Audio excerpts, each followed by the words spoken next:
Hi, guys. Tonight, we're embarking on a fascinating journey into one of history's most complex and misunderstood institutions, slavery in ancient Rome. While popular culture often portrays Roman slavery as a system of absolute power, where owners could do anything they pleased to their human property, the reality was far more nuanced and legally constrained than most people realize. Tonight, we'll explore the surprising restrictions, legal limitations, and social boundaries that governed how Roman citizens could treat their slaves. We'll delve into the intricate web of laws, customs, and practical considerations that protected slaves in ways that might shock you. From religious taboos to economic necessities, from imperial reforms to regional variations, we'll uncover the hidden safeguards that existed within this brutal system. This isn't a story of moral justification. Slavery was and remains one of humanity's greatest evils, but rather an examination of how even the most oppressive systems had their boundaries and limitations. We'll discover how Roman law evolved over centuries to place increasingly strict controls on slave owners, how economic interests often protected slaves better than humanitarian concerns, and how the very structure of Roman society created unexpected protections for those at the bottom of the social hierarchy. Prepare to challenge your assumptions about absolute power in the ancient world as we explore the fascinating question of what Roman slave owners actually couldn't do to their human property. Okay, friends, before you settle in, if you enjoy this kind of deep dive content, then click the like button and don't forget to subscribe. And yes, leave a comment letting me know where you're watching from and what time it is there. Now, dim the lights and turn on the fan, and let's dive into tonight's journey together.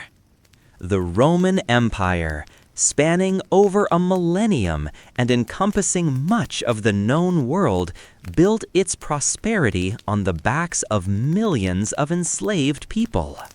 From the early Republic through the late Empire, slavery formed the economic backbone of Roman civilization.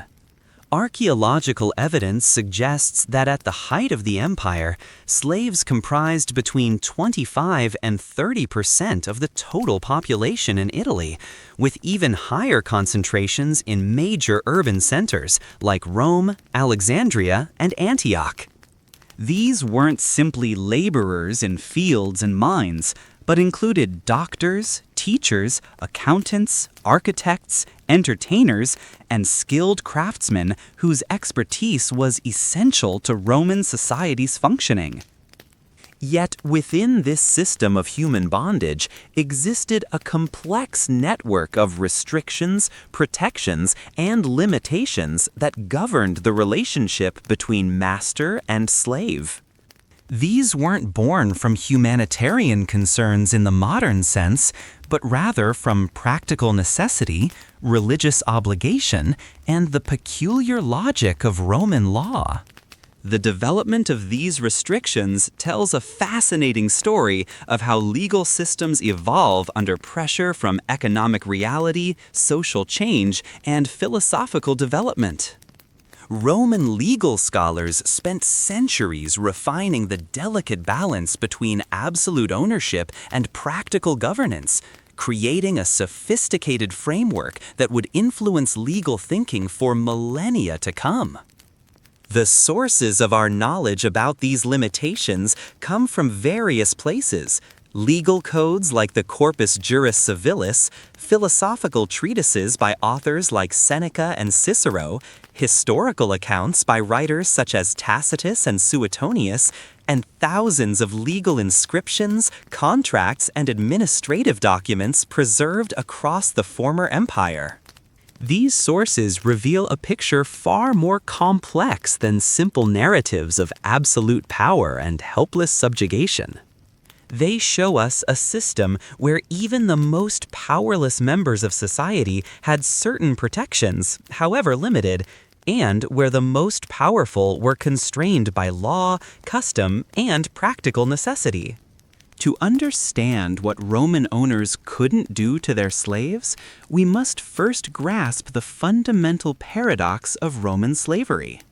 While slaves were legally considered property, things rather than people, they were also recognized as human beings with certain inherent qualities that distinguished them from inanimate objects. This duality created a legal and social framework that was both oppressive and protective, absolute and limited.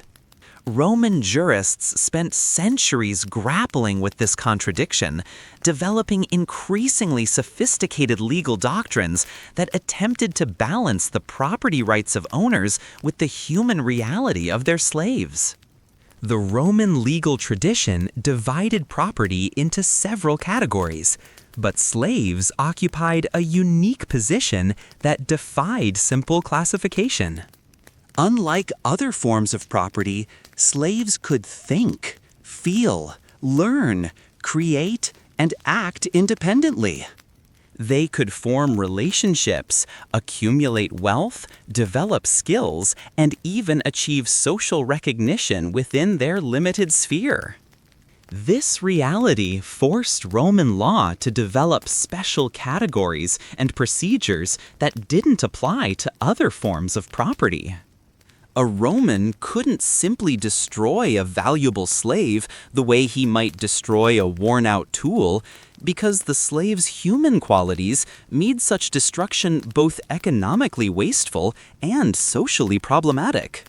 The concept of slave agency, the recognition that slaves could act independently and make decisions, created numerous legal complications that required careful regulation. If a slave entered into a contract, who was responsible for fulfilling it? If a slave committed a crime, how should punishment be allocated between the slave and the owner? If a slave created something valuable through their labor or creativity, who owned the result? These questions forced Roman jurists to develop sophisticated theories about agency, responsibility, and the nature of personhood that went far beyond simple property law. Roman philosophers, particularly the Stoics, contributed significantly to the development of more nuanced views of slavery. Marcus Aurelius wrote extensively about the common humanity shared by all people, regardless of legal status. Epictetus, who had himself been a slave, developed philosophical frameworks that emphasized the inner freedom that could exist even under external constraint. These philosophical developments didn't immediately translate into legal reforms, but they created intellectual foundations that would eventually support more protective legislation. The earliest Roman laws regarding slavery were relatively simple and harsh. The 12 Tables, Rome's first written legal code dating to around 450 BCE, treated slaves primarily as property with few protections. However, even these ancient laws contained implicit limitations on an owner's power. For instance, while an owner could punish a slave, the punishment had to serve some purpose, either corrective or deterrent. Random cruelty without cause was frowned upon, though not necessarily illegal in the earliest periods. The 12 Tables established several important precedents that would influence Roman slave law for centuries.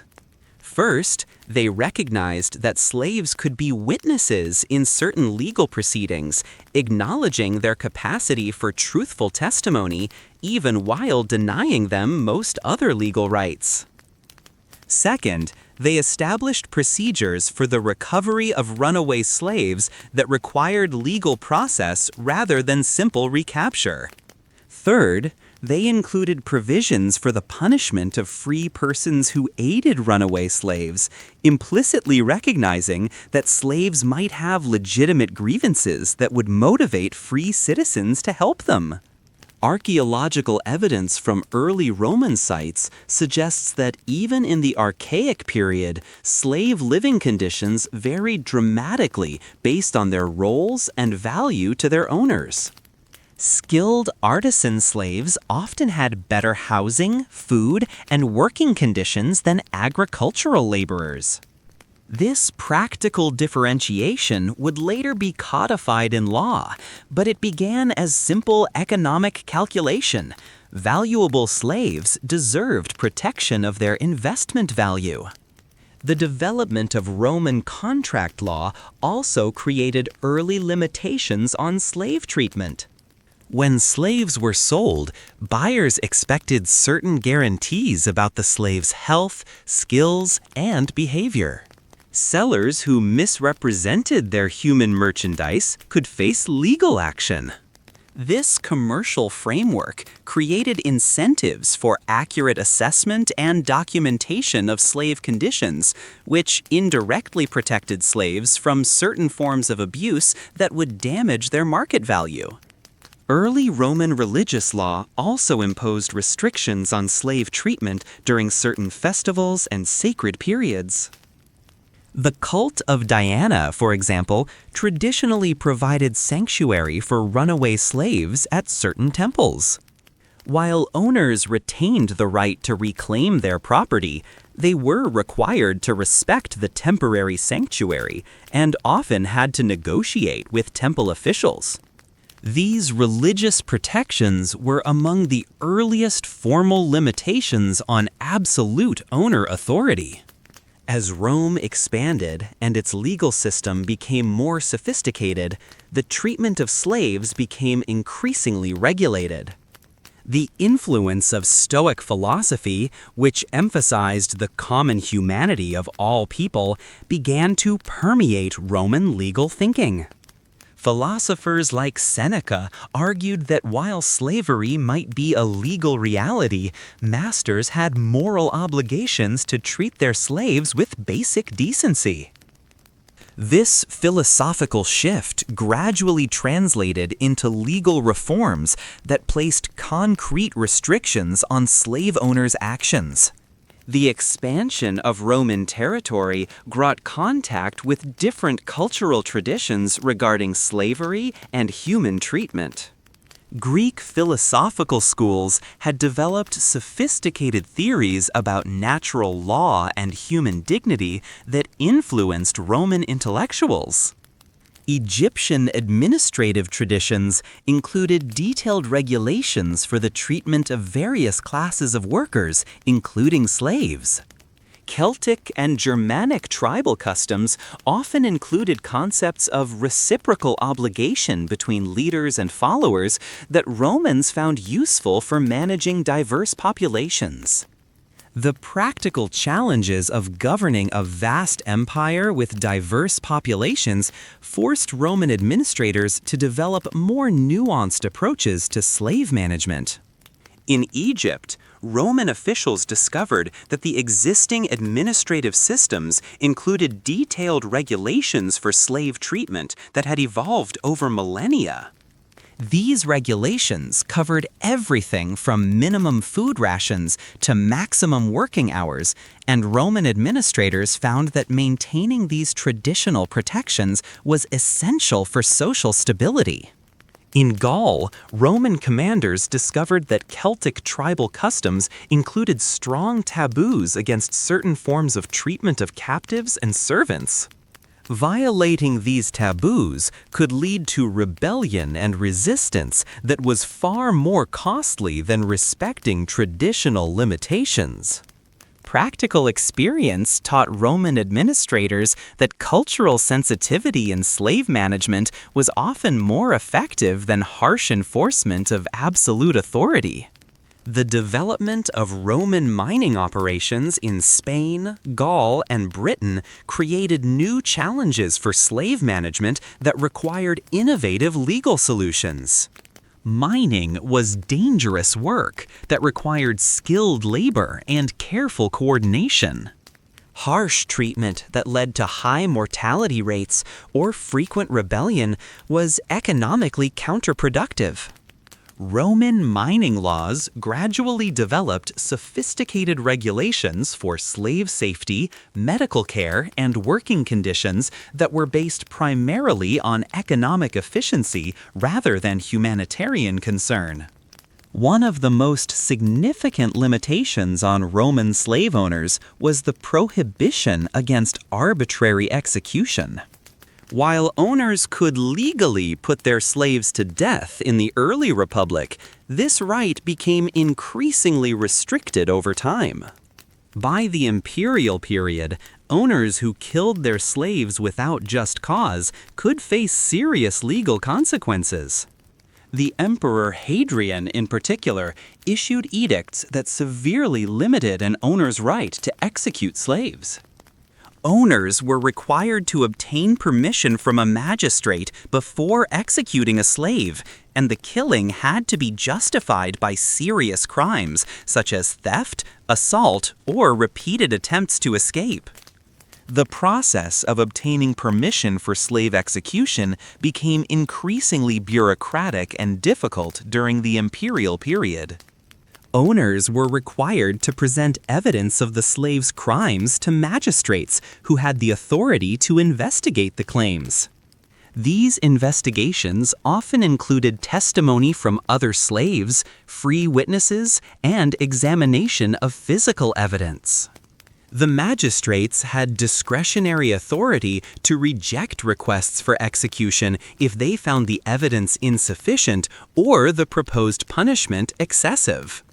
Documentation from the imperial archives shows that many requests for slave execution were denied by investigating magistrates. Common reasons for denial included insufficient evidence of wrongdoing, disproportionate punishment for minor offenses, and suspicion that the owner was acting from personal anger rather than legitimate disciplinary needs. Some magistrates developed reputations for particular scrutiny of execution requests, creating additional protection for slaves in their jurisdictions. The Emperor Marcus Aurelius further restricted the right of execution by requiring that all slave deaths be reported to provincial governors within 30 days. Unexplained deaths, or deaths that seemed suspicious, could trigger official investigations that might result in criminal charges against the owner. These reporting requirements created a paper trail that made it much more difficult to conceal illegal executions or abuse that led to death. The legal concept of proportionality became increasingly important in slave punishment during the imperial period. Legal scholars developed detailed guidelines for appropriate punishment based on the severity of offenses. Minor infractions like laziness or minor disobedience were to be punished with extra work, reduced food, or temporary confinement. More serious offenses like theft or assault might justify flogging or longer periods of harsh labor. Only the most serious crimes, major theft, assault on the owner's family, or rebellion, could potentially justify execution, and even then, only with official approval. The development of appeal procedures also provided some protection for slaves facing severe punishment. While slaves themselves couldn't formally appeal punishments, other interested parties, including other slaves, freedmen, or free citizens, could sometimes petition magistrates to intervene in cases of obvious abuse. These interventions were more common in urban areas where there were more witnesses and more officials available to hear complaints. The concept of just cause became central to Roman slave law. Owners couldn't simply punish slaves on a whim or out of bad temper. Punishment had to be proportionate to the offense and serve a legitimate purpose. Excessive punishment that resulted in permanent injury or death could lead to legal action against the owner. This principle was enforced through the courts, where slaves could sometimes find advocates willing to bring cases against abusive masters. Legal texts from the imperial period provide detailed examples of what constituted just cause for various levels of punishment. The jurist Ulpian wrote extensively about the proper procedures for slave discipline, emphasizing that punishment should be corrective rather than vindictive. He argued that owners who punished slaves out of anger rather than for legitimate disciplinary purposes were acting beyond their legal authority and could be held liable for excessive punishment. The Roman legal system developed sophisticated procedures for investigating complaints about slave mistreatment. Special magistrates called tres viri capitales had jurisdiction over cases involving slave welfare. These officials could initiate investigations based on complaints from witnesses, reports from other officials, or their own observations. The investigations often included examination of the slave's physical condition, interviews with witnesses, and review of the owner's justifications for any punishment. Medical examination of abused slaves became an important part of legal proceedings during the imperial period. Roman physicians developed expertise in distinguishing between injuries caused by legitimate punishment and those resulting from excessive abuse. Medical testimony could be crucial in cases where owners claimed that slave injuries resulted from accidents or legitimate discipline rather than illegal abuse. The legal concept of dolus malus, bad faith or malicious intent, became increasingly important in slave law. Owners who acted with obvious malicious intent in punishing slaves could face not only civil liability for damages, but also criminal prosecution. This legal development recognized that the same physical act, such as flogging, could be either legal discipline or illegal abuse, depending on the owner's intent and the circumstances surrounding the punishment. Roman law also developed the concept of culpa, negligent behavior that resulted in harm even without malicious intent. Owners who failed to provide adequate food, shelter, or medical care for their slaves could be held liable for negligent treatment even if they didn't intend to cause harm. This legal doctrine created positive obligations for slave owners that went beyond simply avoiding active abuse. Roman religious law also imposed significant restrictions on slave treatment. Slaves who had taken refuge at altars or temples were granted temporary sanctuary that owners were required to respect. The violation of religious sanctuary was considered a serious offense that could bring divine retribution upon the violator. Additionally, certain religious festivals granted slaves temporary freedom from work and punishment, periods that owners were obligated to observe. The sanctuary system was more complex and extensive than many people realize. Different temples offered different types and durations of sanctuary. The Temple of Diana in Rome was famous for providing long-term sanctuary to runaway slaves, while local shrines might offer only temporary refuge during specific festivals. The priests who managed these sanctuaries developed sophisticated procedures for evaluating sanctuary claims and mediating between slaves and owners. Temple records from various parts of the empire show that sanctuary was frequently used and generally respected by slave owners.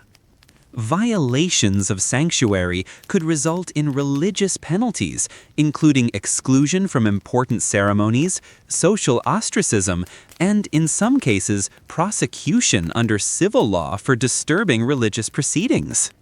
The social consequences of violating religious sanctuary were often more effective deterrents than formal legal penalties. The festival calendar created regular periods when normal slave-master relationships were suspended or modified. During Saturnalia, the most famous of these festivals, social roles were temporarily reversed, and slaves could enjoy freedoms normally denied to them. Masters were expected to serve their slaves meals, and slaves could speak freely without fear of punishment. While these role reversals were temporary and ultimately reinforced the normal social order, they provided regular respites from the harsh realities of bondage. Other festivals provided different types of temporary protections.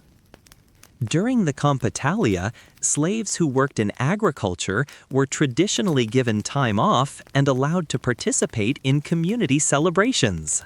The Servilia commemorated legendary acts of slave loyalty and included ceremonies where slaves received special recognition and rewards. These religious observances created a calendar of protected periods throughout the year when harsh treatment was particularly discouraged. Religious initiation and participation also provided some protection for slaves.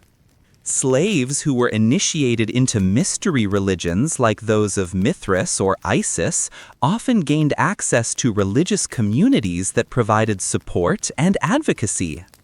Fellow initiates, including free citizens and sometimes even the slave's own master, might intervene to prevent excessive abuse of a religious brother or sister.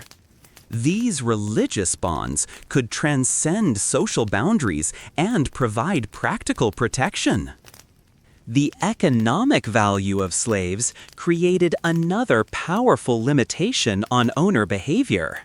Slaves represented significant financial investments, and damaging or destroying this investment through cruel treatment was economically irrational. A healthy, skilled slave could be worth several years' wages for a free laborer, making the preservation of slave health and capability a priority for rational owners. This economic logic often provided better protection for slaves than legal or moral considerations. The Roman economy's dependence on slave labor created complex market dynamics that influenced treatment standards. Slave prices varied dramatically based on skills, health, age, and origin. A young, healthy agricultural worker might cost the equivalent of 6 months' wages for a free laborer, while a skilled craftsman or educated slave could cost 5 to 10 times as much. These high values created strong economic incentives for proper care and maintenance. Insurance and warranty practices in the slave trade also created market pressures for good treatment. Slave dealers who consistently sold unhealthy or poorly trained slaves would find their reputations damaged and their prices reduced. Buyers expected certain guarantees about slave health and capabilities, and sellers who couldn't provide these guarantees faced competitive disadvantages. This commercial framework created indirect protections for slaves through market mechanisms. The development of specialized slave training programs represented significant investments that owners needed to protect. Slaves trained as physicians, teachers, accountants, or skilled craftsmen represented years of educational investment. Destroying this investment through abuse was not only economically wasteful, but also difficult to replace. The time and expense required to train replacement slaves created strong incentives for protecting trained personnel. Breeding programs for slaves also created economic incentives for reasonable treatment. Female slaves who were kept for reproductive purposes needed proper nutrition, medical care, and relatively safe working conditions to produce healthy offspring. Male slaves selected for breeding programs also required good treatment to maintain their health and vigor. These breeding considerations created at least minimal standards of care for reproductive slaves. The rental and leasing of slaves created additional economic pressures for good treatment. Owners who rented out their slaves to other users needed to ensure that the slaves would be returned in good condition. Rental contracts often included specific provisions about slave care, working conditions, and prohibited treatments. Renters who damaged leased slaves could face financial liability for the reduced value of the property.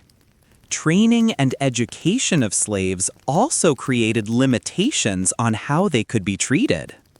Educated slaves, teachers, secretaries, accountants, and skilled craftsmen were particularly valuable and received correspondingly better treatment.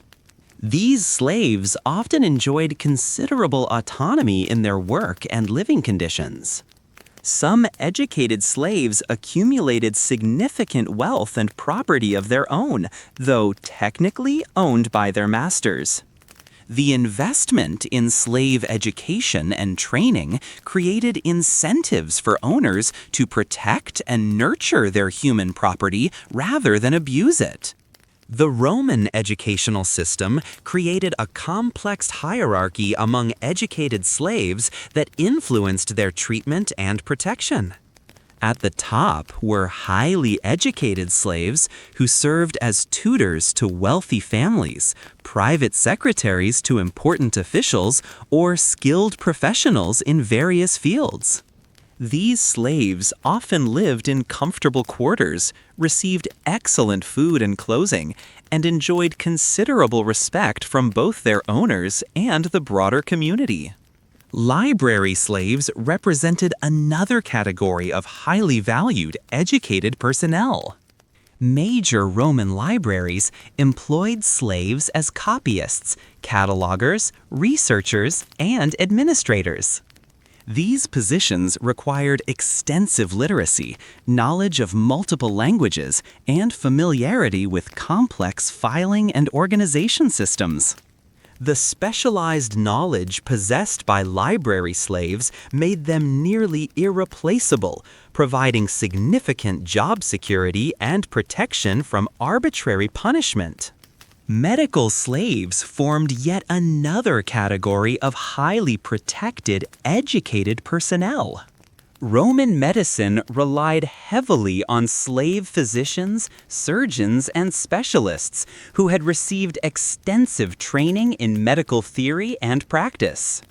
These medical slaves often treated not only other slaves, but also free citizens and even their owners' families. The trust placed in medical slaves and the critical nature of their work created strong incentives for respectful treatment.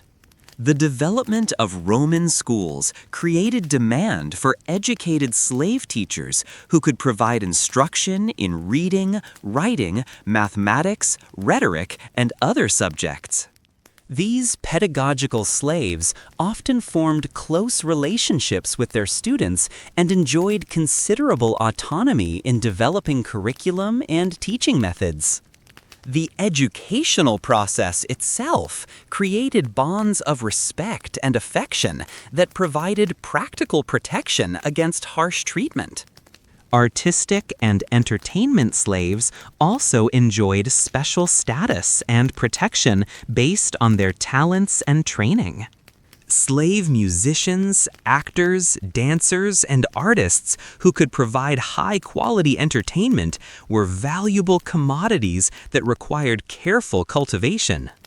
The creative process demanded a degree of freedom and inspiration that was incompatible with harsh oppression. Owners of talented artistic slaves learned that better treatment produced better performances and higher profits. The Roman legal concept of peculium further complicated the master-slave relationship. Peculium was property that slaves were allowed to manage and, in some cases, effectively own. While legally belonging to the master, peculium gave slaves a degree of economic independence and bargaining power. Slaves could use their peculium to purchase better living conditions, food, clothing, and even their own freedom.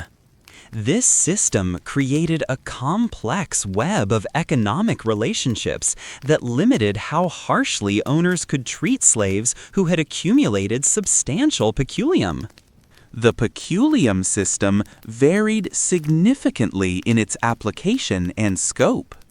Some slaves were granted only small amounts of peculium sufficient for personal necessities, while others accumulated substantial wealth that rivaled that of free citizens.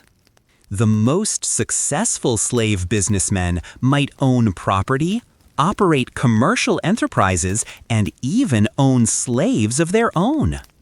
These wealthy slaves possessed considerable bargaining power in their relationships with their masters. Legal disputes over peculium created important precedents that protected slave economic interests. When masters attempted to confiscate slave peculium arbitrarily, courts sometimes intervened to protect established economic relationships. While the legal theory maintained that peculium belonged ultimately to the master, practical enforcement often recognized slave claims to property they had accumulated through their own efforts. The banking and financial services industry relied heavily on slave expertise and peculium arrangements. Many Roman banks employed slave financiers who managed complex investment portfolios and maintained extensive business relationships with free citizens. These financial slaves often accumulated substantial peculium through their professional activities, and their economic expertise made them too valuable to mistreat. Commercial partnerships between slaves and free citizens created additional complications that limited harsh treatment. Free citizens who had business relationships with wealthy slaves had economic interests in protecting their partners from abuse that might disrupt profitable enterprises. These commercial relationships sometimes provided more effective protection than legal safeguards. The inheritance of peculium created complex legal situations that influenced slave treatment. When masters died, their heirs often inherited not only the slaves, but also complex economic relationships involving slave peculium. Disrupting these established arrangements could be economically costly, creating incentives for new owners to maintain existing treatment patterns rather than impose harsh new conditions. Roman marriage law also imposed restrictions on slave treatment, particularly regarding slave families. While slave marriages had no legal standing, they were often recognized and protected by custom and practical necessity. Separating slave families was generally discouraged, not for humanitarian reasons, but because it could lead to depression, rebellion, or suicide among the separated slaves, all of which represented economic losses for the owner. Owners who consistently broke up slave families might find their remaining slaves less productive and more rebellious. The recognition of slave family relationships created complex social dynamics within Roman households. Slave children born to slave parents were automatically enslaved to their parents' owner, but these family relationships were often acknowledged and respected in daily life.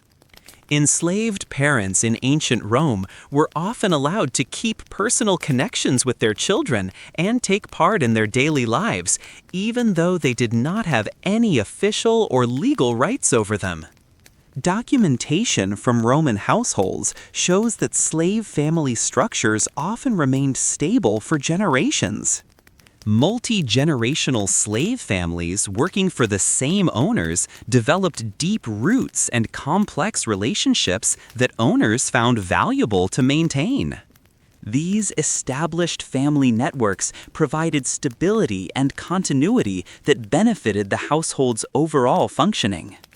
The economic value of slave families also influenced treatment decisions. A stable slave family with multiple working members represented a more valuable asset than scattered individual slaves. Family members were motivated to work hard to protect each other, and they were less likely to attempt escape if it meant abandoning family members. These practical considerations encouraged owners to maintain family units. Marriage ceremonies for slaves, while not legally binding, were often celebrated within Roman households. These ceremonies served important social functions by formalizing relationships and creating community bonds among the enslaved population. Masters who allowed and supported these ceremonies found that they contributed to household stability and slave satisfaction.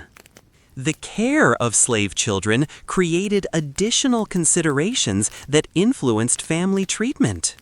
Young slave children required investment in food, clothing, and basic training before they became productive workers. This investment was more likely to pay off if the children grew up in stable family environments with proper care and guidance. Economic rationality thus supported maintaining slave family structures. Elderly slaves represented another dimension of family obligation. Older slaves who were no longer fully productive still had value as sources of experience and knowledge. They often served as caregivers for slave children, teachers for younger slaves, and repositories of household traditions.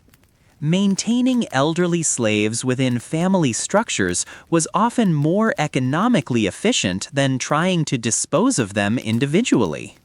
The treatment of female slaves was governed by additional restrictions related to Roman concepts of honor and dignity.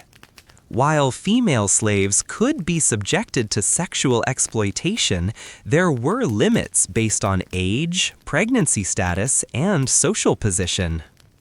Pregnant slaves were often given lighter duties and better food to ensure healthy offspring. Young girls were usually given a degree of protection. This was less about moral concerns and more connected to cultural traditions, economic considerations, and religious beliefs of the time. Roman law developed specific protections for pregnant slaves that reflected both economic and social considerations. Pregnant slaves were entitled to reduced workloads, better nutrition, and medical care to ensure successful births. These protections weren't based on concern for the slaves themselves, but rather on the economic value of the expected offspring and the mother's continued productivity after birth. In Roman society, adulthood for girls was generally recognized around the age of 14. Legal authorities typically discouraged relationships involving those considered too young by the standards of that period. This wasn't necessarily from moral revulsion, but rather from practical concerns about physical damage and reduced reproductive capability. Wet nurses and childcare providers represented a special category of female slaves with significant protection. Female slaves in domestic service often developed complex relationships with the women of the household that provided some protection from sexual exploitation by male family members. Roman matrons sometimes took protective interest in their female domestic slaves, not necessarily from humanitarian motives, but from concerns about household harmony and their own authority over domestic affairs. Wet nurses and childcare providers represented a special category of female slaves with significant protection. These women were responsible for the health and welfare of their owners' children, creating relationships of trust and dependence that discouraged harsh treatment. Many wet nurses developed deep emotional bonds with the children they cared for, relationships that often provided lifelong protection and respect. The training of female slaves in specialized domestic skills created additional economic incentives for protection. Slaves who were skilled in textile production, cooking, household management, or personal care represented significant investments that owners needed to protect. The development of these skills often required years of training and experience that couldn't be easily replaced.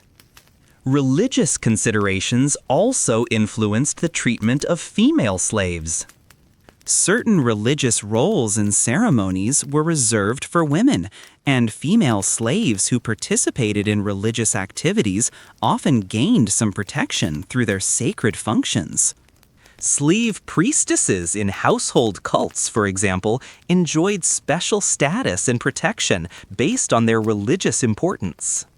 Roman law also recognized degrees of slavery, with different classes of slaves receiving different levels of protection.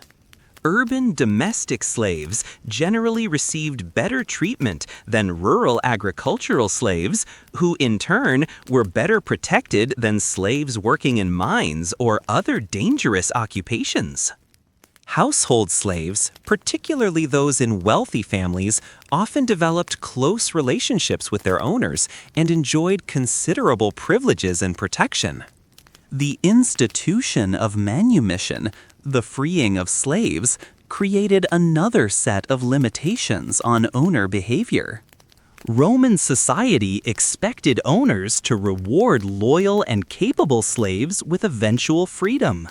This expectation created incentives for better treatment, as slaves who had hope of manumission were more likely to be cooperative and productive. The promise of freedom also served as a powerful tool for maintaining discipline without resorting to harsh physical punishment. Legal advocacy for slaves, while limited, did exist in Roman society.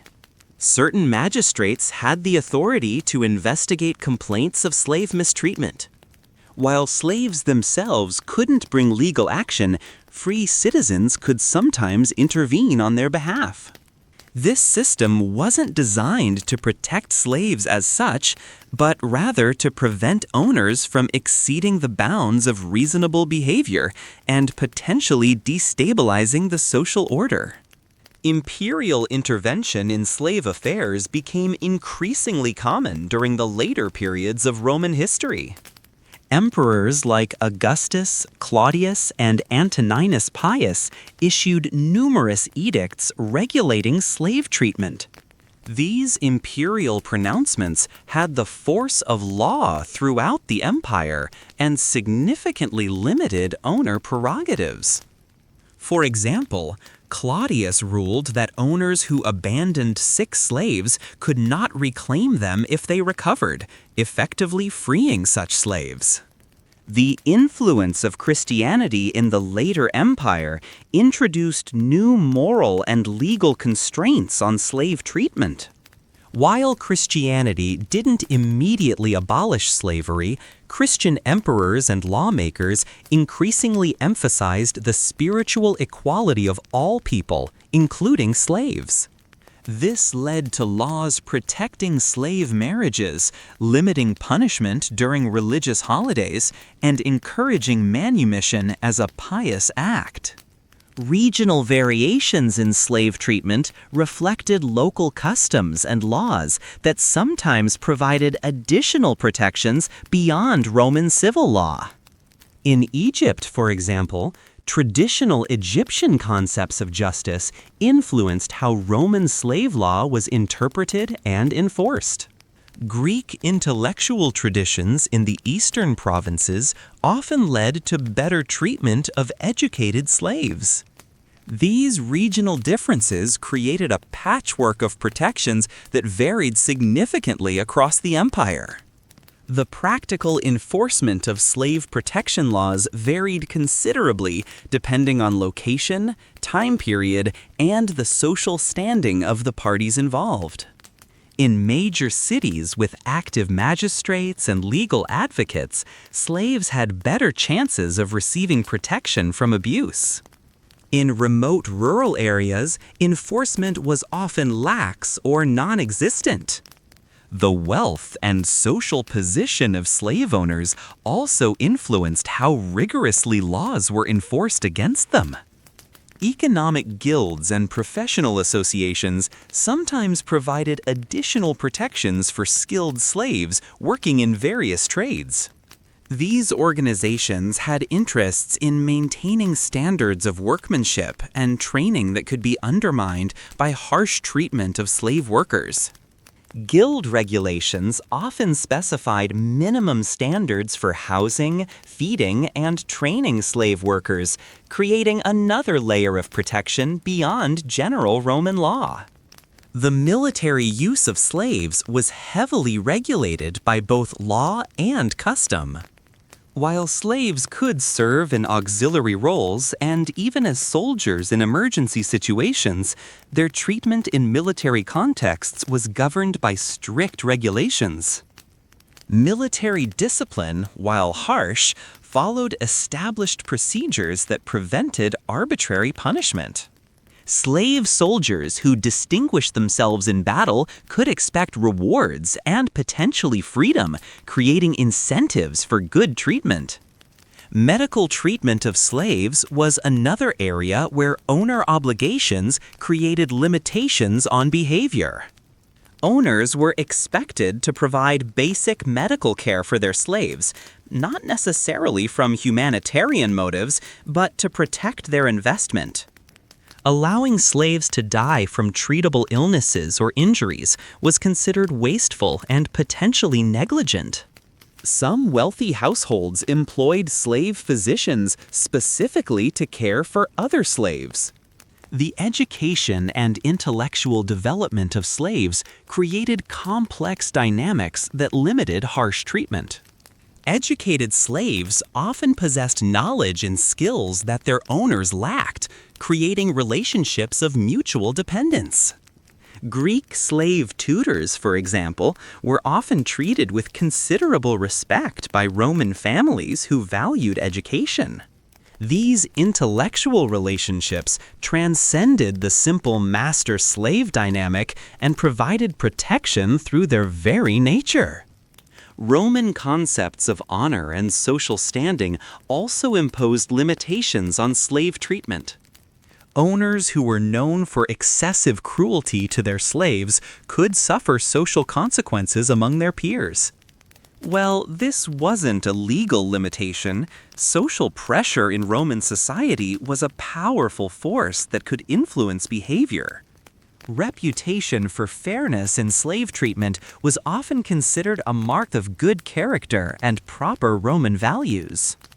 The complexity of Roman households, with their intricate hierarchies and relationships, created natural limitations on extreme abuse. Senior household slaves often had considerable authority over junior slaves and could sometimes intervene to prevent excessive punishment. The extended nature of Roman families, including clients and dependents, meant that slave treatment was often witnessed by many people, creating informal accountability. Seasonal and religious calendars imposed temporal limitations on slave treatment. During certain festivals and religious observances, slaves were granted temporary freedoms and protections that owners were obligated to respect. The Saturnalia festival, in particular, traditionally reversed social roles and granted slaves temporary equality with their masters. While these periods were limited, they provided regular respites from the harsh realities of bondage. The legal doctrine of bona fides, good faith, increasingly influenced Roman slave law during the imperial period. This principle required owners to act reasonably and fairly in their treatment of slaves. While subjective and difficult to enforce, the concept of good faith provided a legal framework for challenging obviously abusive behavior. Owners who acted in obvious bad faith could face legal consequences. Commercial considerations often provided better protection for slaves than humanitarian concerns. Slave merchants had reputations to maintain and could face legal action for selling damaged or mistreated slaves. This created market incentives for reasonable treatment, as abused slaves were less valuable and harder to sell. The commercial slave trade, while morally reprehensible, operated under business principles that discouraged extreme abuse. The documentation and record-keeping requirements of Roman bureaucracy created another form of limitation on slave treatment. Owners were often required to register slaves, report deaths, and account for slave management in various legal and administrative contexts. This paperwork trail made it more difficult to hide extreme abuse and created opportunities for investigation when irregularities appeared. Professional slave managers, who were often slaves themselves, developed expertise in maintaining productive and healthy slave populations. These managers had practical incentives to prevent abuse that would reduce productivity or cause unrest. Their professional knowledge often translated into better conditions for the slaves under their supervision, as they understood the counterproductive nature of excessive harshness. The Roman legal system's emphasis on precedent and consistency created gradual improvements in slave protection over time. Legal decisions that favored slave protection became part of the body of law that influenced future cases. This evolutionary process slowly expanded the rights and protections available to slaves, even without specific legislative action. International trade relationships also influenced slave treatment, as Rome's commercial partners sometimes had different standards and expectations. Diplomatic considerations occasionally led to better treatment of foreign slaves or slaves from allied nations. These external pressures created additional limitations on owner behavior in specific circumstances. The military's need for loyal and capable personnel sometimes extended protection to slaves who served in various capacities. Veterans of military service, including former slaves, often advocated for better treatment of serving slaves. Military traditions of honor and loyalty created informal protections that supplemented legal requirements. Urban planning and public health considerations imposed practical limitations on slave treatment in cities. Overcrowded or unsanitary slave quarters could become sources of disease that threatened entire neighborhoods. Municipal authorities sometimes intervened to require minimum standards for slave housing and care, not from humanitarian concerns, but to protect public health. The Roman postal and communication system created opportunities for reporting and investigating slave abuse across the empire. While not systematic, this infrastructure allowed information about extreme cases to reach higher authorities who might intervene. The threat of such reporting could deter some forms of abuse. Religious syncretism in the Roman Empire meant that slaves from various cultural backgrounds brought their own traditions and expectations regarding treatment. Owners dealing with culturally diverse slave populations often had to accommodate different religious and cultural needs to maintain peace and productivity.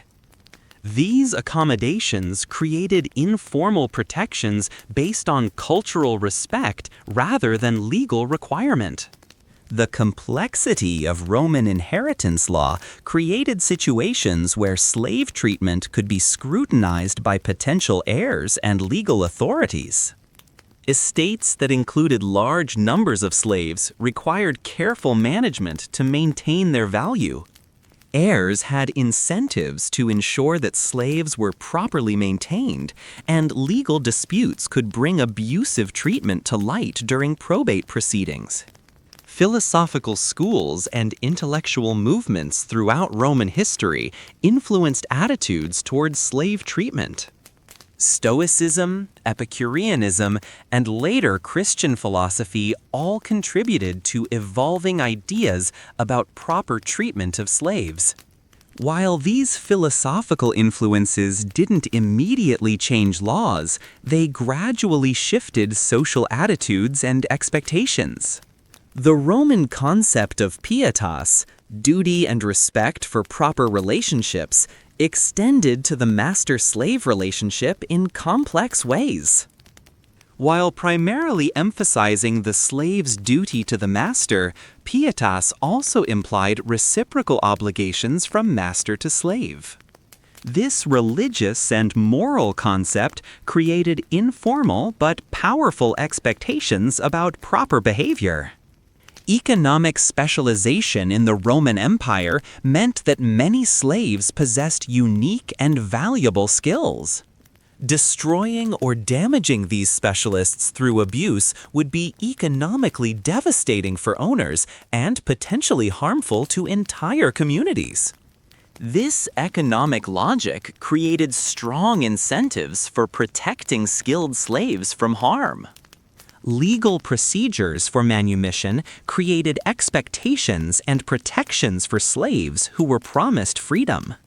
Once the process of manumission began, slaves gained certain protections against arbitrary punishment or sale. These legal safeguards ensured that promises of freedom couldn't be easily revoked through abuse or intimidation. The Roman military's recruitment practices sometimes included provisions for slave volunteers who could earn freedom through service. These opportunities created hope and incentive structures that influenced how military slaves were treated. The prospect of freedom through valor encouraged better treatment and more careful management of potential soldier slaves. Administrative efficiency in the Roman government required trained and capable slave personnel. Bureaucratic slaves who handled important documentation and communication enjoyed considerable protection because replacing them would be difficult and expensive. Their specialized knowledge made them nearly indispensable, creating practical limitations on how they could be treated. The Roman legal concept of natural law gradually influenced slave jurisprudence, introducing ideas about universal human dignity that transcended legal status. While these concepts developed slowly and incompletely, they created intellectual frameworks that eventually limited arbitrary treatment of slaves. International diplomacy sometimes required respectful treatment of foreign slaves, particularly those from allied or neutral nations. Diplomatic considerations could override normal owner prerogatives when broader political interests were at stake. These situations created precedents that sometimes extended to other slaves. The development of Roman medical knowledge created new understanding of the connections between treatment and health outcomes. As medical science advanced, the economic benefits of proper slave care became more apparent, leading to better standards of treatment based on practical rather than humanitarian considerations. Urban riots and social unrest sometimes originated from slave mistreatment, creating public safety considerations that limited owner behavior.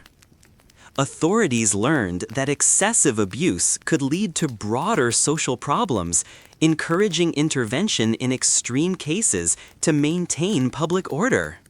The Roman taxation system sometimes included assessments based on slave populations, creating administrative interests in accurate counting and health monitoring.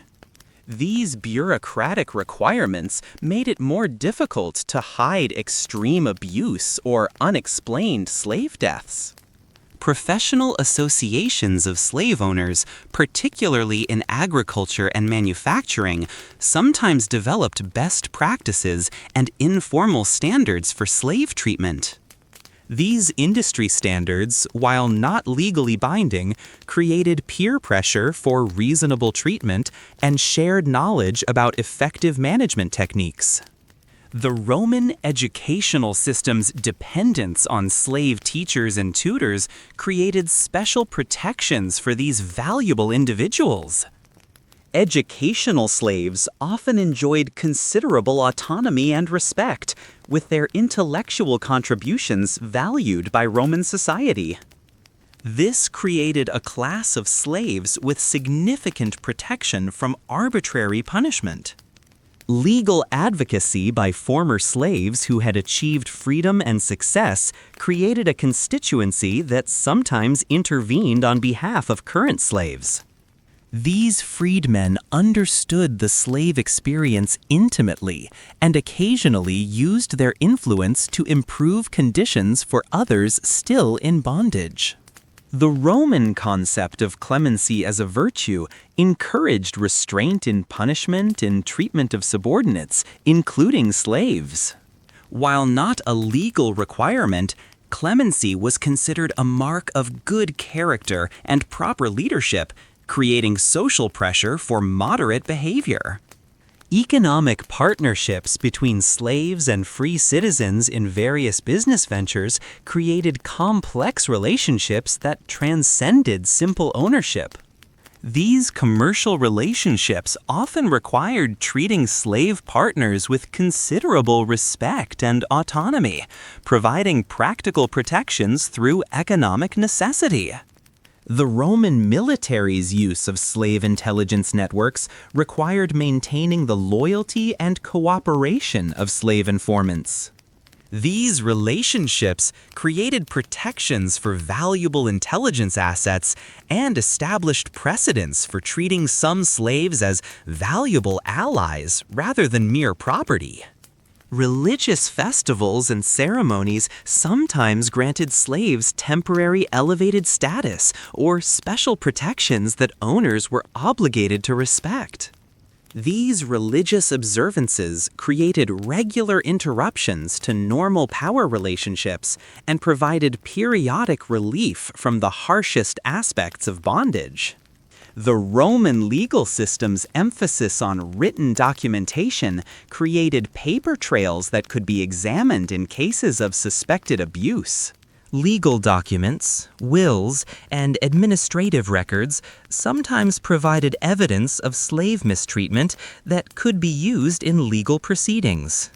Professional slave traders developed reputations for the quality and condition of their merchandise, creating market incentives for proper care and treatment. Traders who consistently sold damaged or poorly treated slaves would find their business suffering, encouraging better standards throughout the commercial slave system. The complexity of Roman family law, particularly regarding adoption and inheritance, sometimes created situations where slaves had indirect legal protections through their relationships with family members. These complex family dynamics could provide practical protections that weren't available through direct legal means. International trade agreements and treaties sometimes included provisions regarding the treatment of enslaved persons from partner nations. While limited, these diplomatic arrangements created legal obligations that extended beyond normal Roman slave law in specific circumstances. The Roman government's administrative needs for accurate record-keeping and communication created dependencies on literate and capable slave personnel. These administrative slaves enjoyed considerable job security and protection because replacing them would disrupt important governmental functions. Legal precedents established by famous jurists and legal scholars gradually created a body of case law that limited arbitrary treatment of slaves. These intellectual contributions to Roman jurisprudence slowly expanded protections and established principles that guided future legal decisions. The Roman military's reconnaissance and intelligence operations sometimes relied on slave agents who required protection and support to function effectively. These operational necessities created practical limitations on how intelligence-gathering slaves could be treated. Economic calculations regarding the costs of slave replacement versus maintenance encouraged rational owners to invest in proper care rather than risk losing valuable workers through abuse. These financial considerations often provided more reliable protection than legal or moral obligations. The Roman postal system's reliance on slave couriers and message carriers created operational requirements for healthy and capable personnel. The communication needs of the empire provided job security and reasonable treatment for slaves in these essential roles. Religious syncretism and cultural diversity in the empire meant that slave owners often had to accommodate various religious and cultural practices to maintain social harmony. These accommodations created informal protections based on religious tolerance rather than legal requirement. The Roman legal system's procedures for investigating complaints and conducting hearings created opportunities for slave advocates to present cases of abuse. While limited, these legal mechanisms provided some recourse for extremely abused slaves who could find champions among free citizens. Professional guilds and trade associations sometimes included slave members who enjoyed certain protections and privileges within their professional communities. These guild relationships created social networks that could provide support and advocacy for member slaves. The Roman military's recruitment of auxiliary forces sometimes included hope and incentive structures that influenced treatment and provided paths to freedom. These opportunities created hope and incentive structures that influenced treatment and provided paths to freedom. Economic partnerships between Roman citizens and provincial subjects sometimes included slave intermediaries who required protection and fair treatment to function effectively in their commercial roles. These business relationships created practical limitations on abuse. These administrative requirements for census taking and population monitoring created bureaucratic interests in maintaining accurate slave counts and health records. These administrative needs made it more difficult to conceal extreme abuse or unexplained deaths. Legal procedures for debt collection and financial dispute resolution sometimes involved slave testimony or expertise, creating situations where slaves had temporary legal protections as witnesses or expert consultants. The Roman educational system's production of scholarly works and literary texts often involved slave scribes and researchers who enjoyed considerable intellectual autonomy and protection. Their scholarly contributions were valued by Roman society, providing practical protections for educated slaves. Professional associations of farmers, manufacturers, and merchants sometimes developed shared standards for slave treatment based on practical experience and economic considerations. These industry practices created informal but influential guidelines for proper slave management. The Roman military's use of slave engineers and technical specialists in construction and siege operations required maintaining their health and capability. These technical roles provided job security and reasonable treatment for slaves with specialized knowledge. International diplomacy and trade relationships sometimes required respectful treatment of foreign slaves or those from allied nations. Diplomatic considerations could override normal ownership rights when broader political interests were involved. The Roman legal concept of equity and fairness gradually influenced slave jurisprudence, introducing principles that limited purely arbitrary treatment.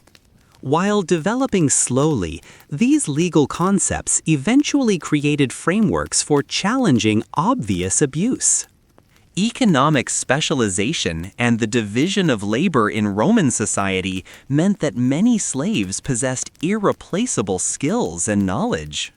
The economic value of these specialists created strong incentives for protection and reasonable treatment. The Roman military's intelligence and reconnaissance operations often depended on slave agents who required protection and support to function effectively. These operational needs created practical limitations on how such slaves could be treated. Religious ceremonies and festivals sometimes granted slaves temporary freedoms and protections that owners were obligated to respect. These religious observances provided regular respites from the harsh realities of bondage and created expectations of decent treatment. Legal advocacy by former slaves who had achieved freedom and social success created a constituency that sometimes intervened on behalf of current slaves. These freedmen understood the slave experience and occasionally used their influence to improve conditions. The Roman concept of honor and social reputation created informal but powerful pressures for reasonable treatment of slaves. Owners known for excessive cruelty could suffer social consequences that influenced their behavior and standing in the community. Professional slave managers developed expertise in maintaining productive slave populations, creating practical knowledge that discouraged abuse. These managers understood that harsh treatment was often counterproductive and developed more effective management techniques. The Roman legal system's emphasis on precedent and consistency gradually expanded slave protections through accumulated legal decisions. This evolutionary process slowly improved conditions without requiring dramatic legislative changes. Commercial considerations in the slave trade created market incentives for proper treatment, as healthy and well-trained slaves commanded higher prices. These economic factors often provided more reliable protection than humanitarian concerns. The Roman military's need for loyal and capable auxiliary personnel sometimes extended to slaves serving in support roles. Military traditions of honor and loyalty created informal protections that supplemented legal requirements. Urban planning and public health considerations in Roman cities sometimes required minimum standards for slave housing and sanitation. Municipal authorities intervened when slave conditions threatened broader public health. The Roman educational system's dependence on slave teachers created special protections for these valuable educators. Their intellectual contributions were respected, and harsh treatment would undermine the educational goals they served. International trade and diplomatic relationships sometimes created obligations regarding slave treatment that extended beyond normal Roman law. These external pressures provided additional protections in specific circumstances. The Roman government's administrative efficiency required trained bureaucratic personnel, many of whom were slaves. The specialized knowledge of these administrative slaves made them valuable and provided practical protections against arbitrary treatment. Legal procedures for manumission and freedom grants created expectations and protections for slaves in the process of earning liberty. Once manumission proceedings began, slaves gained certain safeguards against punishment or sale. The Roman military's recruitment practices sometimes included slave volunteers who could earn freedom through distinguished service. These opportunities created incentive structures that influenced treatment and provided hope for improvement. Economic partnerships and commercial relationships often required treating slave participants with respect and fairness to maintain profitable operations. Business necessities created practical limitations on abuse that transcended simple owner rights. The Roman legal concept of natural law gradually introduced ideas about universal human dignity that influenced slave jurisprudence. While developing slowly, these concepts created intellectual frameworks that eventually limited arbitrary treatment. Professional guilds and trade associations sometimes included slave members who enjoyed certain protections within their professional communities. These associations created support networks and advocacy opportunities for member slaves.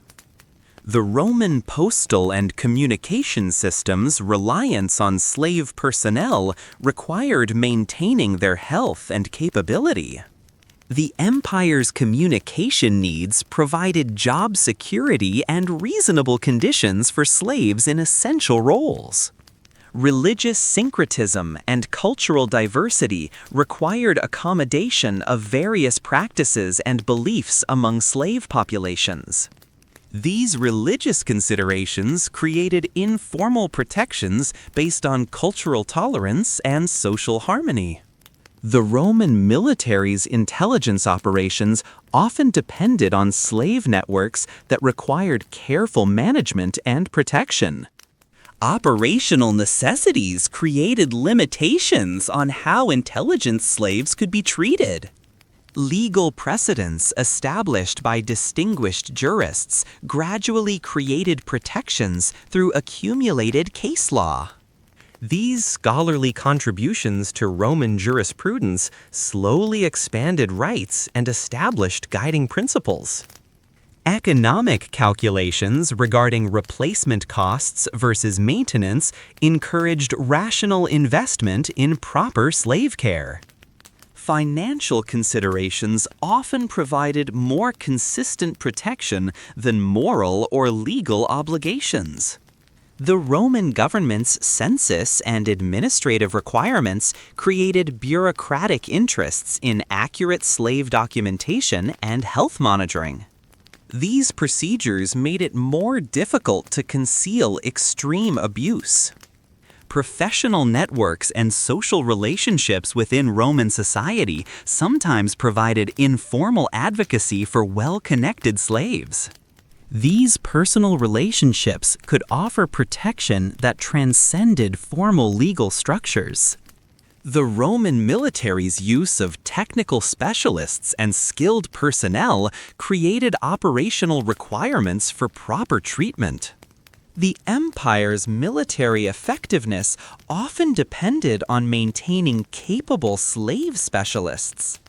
International agreements and treaties sometimes included provisions regarding enslaved persons from partner nations.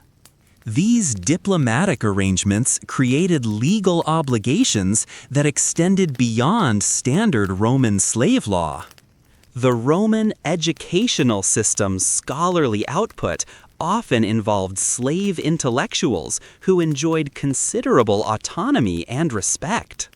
Their contributions to learning and literature provided practical protections for educated slaves.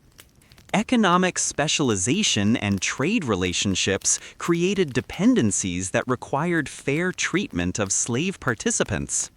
Commercial success often depended on maintaining good relationships with capable slave workers and managers. The Roman legal system's procedures for investigation and hearing provided mechanisms for addressing extreme cases of abuse. While limited, these legal processes offered some recourse for the most severely mistreated slaves. Professional standards and best practices developed within various industries created informal guidelines for proper slave treatment. These practical approaches often emphasized efficiency and productivity over harsh discipline. The Roman military's auxiliary recruitment sometimes included slave volunteers earning citizenship through service. These programs created structured paths to freedom and influenced treatment of potential recruits. Religious festivals and ceremonial occasions sometimes granted slaves temporary elevated status that owners were required to respect. These observances provided regular interruptions to normal power relationships.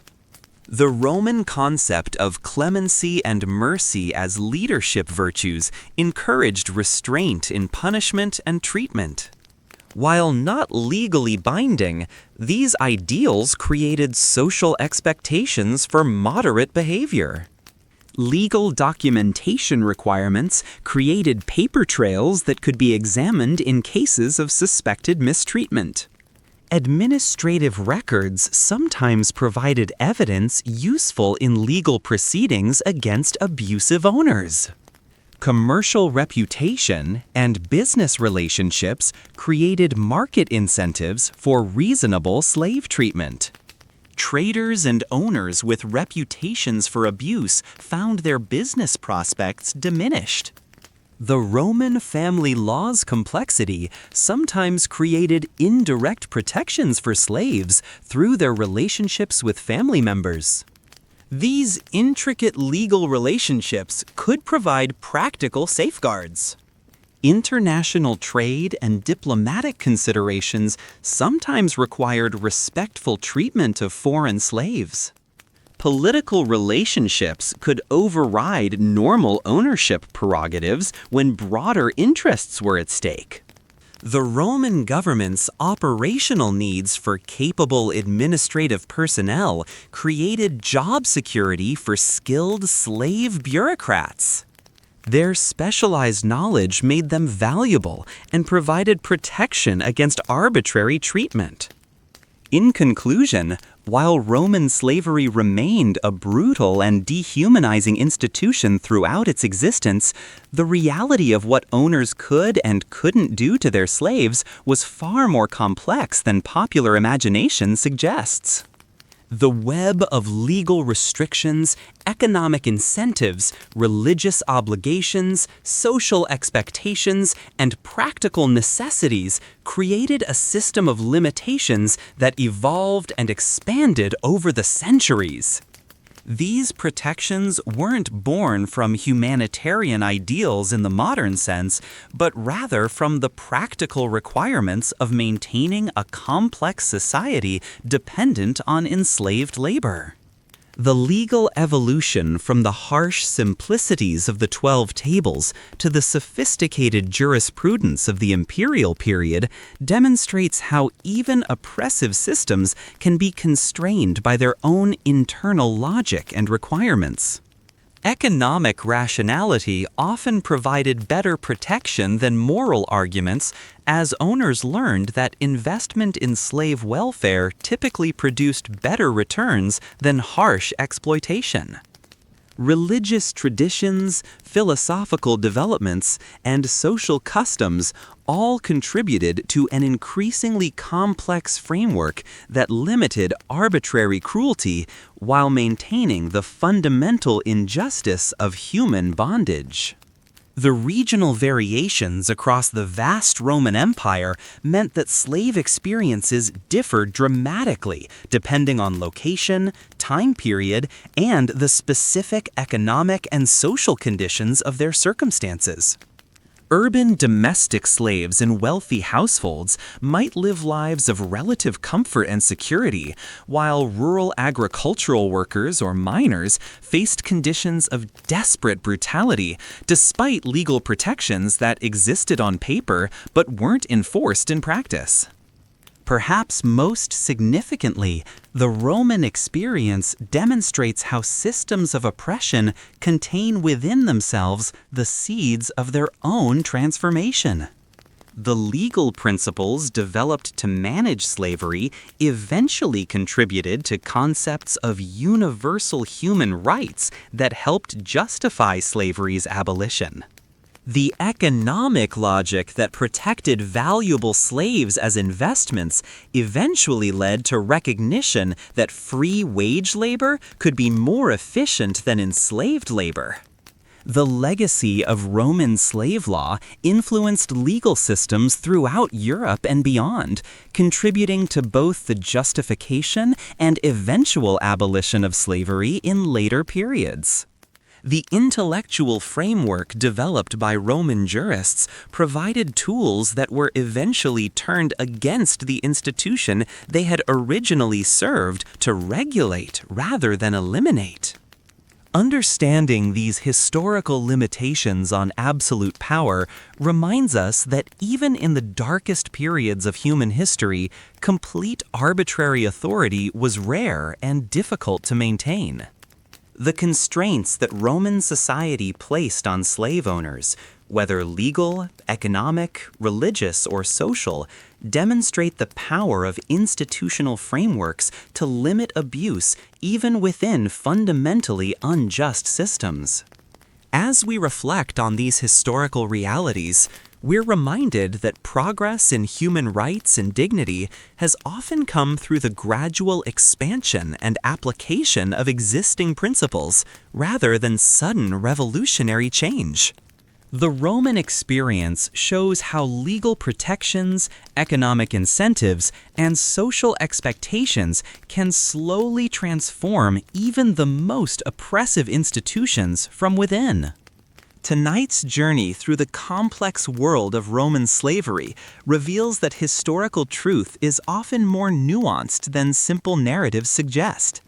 While we must never forget or minimize the suffering of millions of enslaved people throughout history, understanding the full complexity of their experiences, including the protections and limitations that existed within oppressive systems, helps us better comprehend both the depths of human cruelty and the persistent strength of human dignity.